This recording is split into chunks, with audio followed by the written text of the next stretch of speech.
Mukha po yatang nasobra ng pagkarga itong si Bongbong Marcos ng kanyang vitamins dahil biglang pumalakpak po yung kanyang tenga. Nung inanunsyo po ng World Bank na ang Pilipinas daw po nandun na po sa upper middle income na. So kahit paano daw umakyat na yung ating antas sa lipunan pagdating po sa international community. So dahil yan, bigla na lang pong nag-anunsyo itong si Bongbong Marcos at tuwan-tuwa po siya na kanyang inireport na ang Pilipinas nga daw kumbaga umasenso na. Gawa ng yung World Bank mismo ang nagbigay sa kanya ng anunsyo na upper middle income na nga daw po ang Pilipinas. So ito, panoorin po natin itong pagbibida ng ating presidente si Bongbong Marcos. At kung ito ba may katotohanan sa mga pinagsasabi niya at sa kanyang iniyayabang. So ito, panoorin po natin. Pero syempre, bago ang lahat, kung hindi ka pa nakasubscribe sa Makapili TV, baka naman pwedeng pakipindot po muna yung subscribe button at the same time, palike na rin po ng video. Wala naman pong bayad yan. Kaya pindot na. So ito, panoorin po natin. Isa ng upper middle income country ang Pilipinas ayon po yan sa World Bank. Ibig sabihin, lumaki pa ang kita ng bawat Pilipino. Ito ang problema. Concentrated ang malaking kita sa mas kakaunting bilang ng mga Pilipino ayon naman sa hiwalay na pag-aaral. Nakatutok si Bernadette Reyes. Today, the world has taken notice. The Philippines has officially become an upper middle income country. Masaya itong inanunsyo ni Pangulong Bongbong Marcos batay sa pagsusuri ng World Bank. Upgraded na umano ang Pilipinas mula sa pagiging lower middle income country dahil ang gross national income per capita o average umanong kita ng bawat Pilipino kada taon ay 295,850 pesos. Lagpas na sa hangganan para matawag na upper middle income country. Ibig sabihin, lagpas 24,000 pesos ang average na buwan ng kita ng kada Pilipino. Sabi ng gobyerno, lumaki ang kita ng bawat Pilipino dahil patuloy na lumago ang ekonomiya at dahil sa padala ng mga Pilipino abroad. Our steady economic growth, broadly stable currency, and long-term reforms have strengthened our economy even amid global uncertainties. Pero hindi naman lahat ng Pilipino umaabot sa 24,000 pesos ang buwan ng kita. Nang kwentahin kasi yan ng World Bank, pinagsama-sama ang kita ng lahat ng produkto at serbisyong likha ng mga Pilipino sa bansa at kita ng mga Pilipino abroad, tapos hinati yan sa bilang ng mid-year population ng Pilipinas. Ayon sa DepEd, nananatili pa rin ang mga hamon sa ekonomiya tulad ng income disparity o hindi pagkakapantay ng kinikita at oportunidad ng mga Pilipino. Kaya naman prioridad nila ang maging inklusibo para maramdaman ng bawat Pilipino ang pag-unlad. Sa hiwalay na pag-aaral sa Pilipinas, wala pang 1% ang mga mayaman at may upper income, habang mahigit 50% pag pinagsama ang mga mabababa ang sahod at mahihirap. Si Rose halimbawa nagtitinda dahil hindi na sumasapat ang kita ng asawang electrician. Parang hindi ko naman po nararamdaman. Hanap buhay pero ganun pa din. Mataas ang mga bilihin, ang pag-aaral ng mga school supply, mataas na din po. Hindi rin naabot sa 24,000 pesos ang kita ng tricycle driver tulad ni Jerwin. Ngayon, halos magkano lang naiuwi namin Dahil tumaas yung mga bilihin, tumaas yung gas. Para naman sa estudyanteng si Julia, masasabi lang niyang nasa upper middle income tayo kung nabibili na po namin yung mga gusto namin na hindi na iniisip kung magkano ba yan o kasama ba sa budget natin yan. Kumbaga, may extra pa po sa budget na matitira.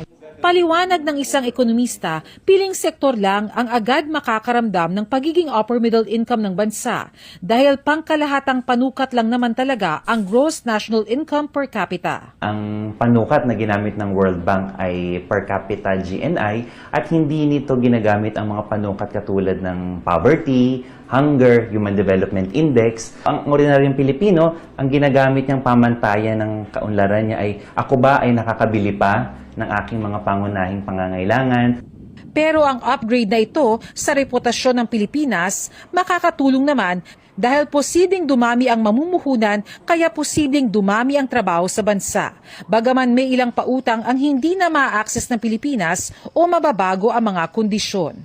Ito ay isang oportunidad na maraming maaaring pumasok na mas magandang oportunidad dahil mas stable ang ekonomiya. Bernadette Reyes, Nakatutok, 24. Ito ang problema natin kapag kapag ang namumuno sa atin, wala talagang alam kagaya nito ni Bongbong Marcos. Kasi kung ikaw may alam ka, attach ka dun sa nangyayari sa pinakamababang laylayan ng lipunan sa ating bansa. Sabi nga ni Leni Robredo, di ba, nasa laylayan.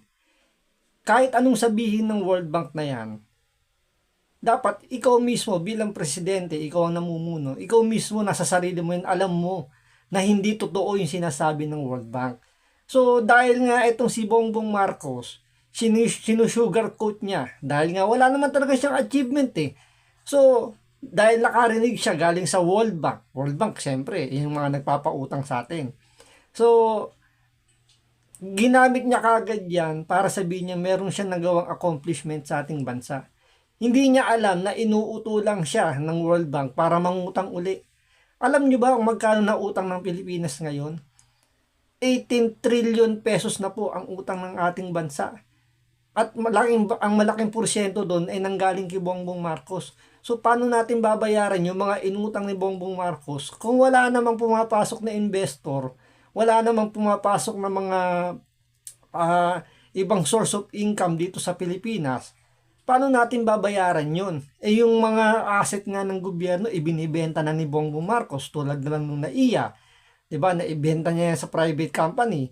Yung geothermal power plant sa Laguna, ibinenta na rin niya. Yung gold reserve natin, ibinenta na rin ni Bongbong Marcos.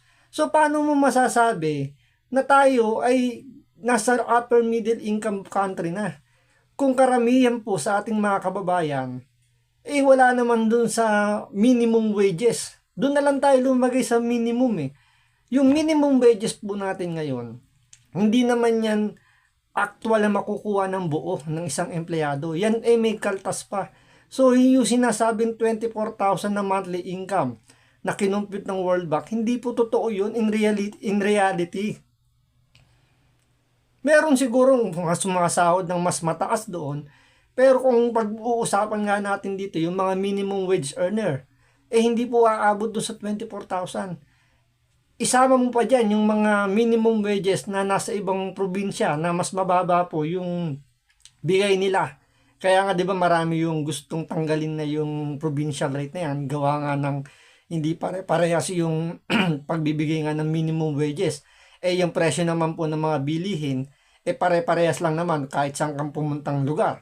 So doon pala makikita na natin itong presidente natin, eh talaga hindi siya attached sa mga mahihirap, sa mga nangyayari sa ating bansa. Kaya nga kasalanan din natin yan, or kasalanan din ng mga bumoto sa mga politikong hindi nararamdaman yung hirap ng buhay doon sa baba. Kaya nga dapat sa mga susunod na eleksyon, kahit nasabihin natin nang galing pa sa magandang pamilya yan, mayaman na pamilya, i-make sure naman natin na siya attached pa rin sa nangyayari sa grounds. Kasi kung kagaya ni Bongbong Marcos na walang alam sa mundo, walang alam sa Pilipinas, ang alam niya lang, yung sarili niya lang na hindi naghihirap, eh ganito talaga sasapitin natin. So dahil nga ang habol lang naman niya, eh magkaroon siya ng accomplishment, gawa nga ng papalapit na yung State of the Nation address, wala siyang maiyayabang dahil yung mga dating iniyabang niya sumasabog sa pagmumukha niya tulad na lang ng flood control project. 'Di ba? Yung mahihiya naman kayo na akala natin meron nang makukulong na mga magnanakaw na nagkamkam talaga ng maraming malaking pera gamit ang pera ng flood control. Tapos ngayon, ito gagamitin yung pambubudol ngayon, yung sinasabi ng World Bank na tayo ay upper middle class na. Hindi niya alam. Ito ay parang trap din. So, sasabihin ng World Bank, upper middle income na kayo. Kaya nyo pang umutang na mas malaki. So, ang tendency nito, mas lalo tayong ibabaon sa utang nito ni Bongbong Marcos. Kasi, ang totoong bumubuhay ng ating ekonomiya, hindi naman po yung mga infrastructure dahil wala naman po tayo nun. Wala rin namang investment na pumasok. Ang totoong bumubuhay po, talagang sumasalba po sa ekonomiya ng Pilipinas, ang ating mga kababayang OFW na talagang nagsasakripisyo ng todo-todo. Pinili nila na lumayo sa kanilang mga pamilya para makapagtrabaho sa ibang bansa.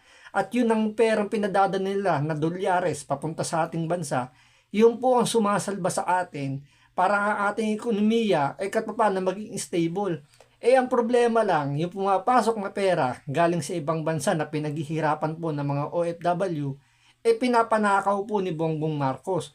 Dahil isipin nyo hanggang ngayon, utang pa rin ng utang ang Pilipinas, itong si Bongbong Marcos, pero wala naman siyang ipinapasok na pera. So ang ending niyan, babaon lang tayo ng babaon sa utang at sigurado pag alis nito sa kanyang termino, lahat po tayo hanggang leeg o baka lagpas na sa ulo ang utang. So wag po tayo magpapaniwala rito kay Bongbong Marcos kasi ito, wala na po sa tamang pag-iisip. So hanggang dito lang po muna. Maraming salamat po sa panonood. Ingat po kayo lagi. God bless.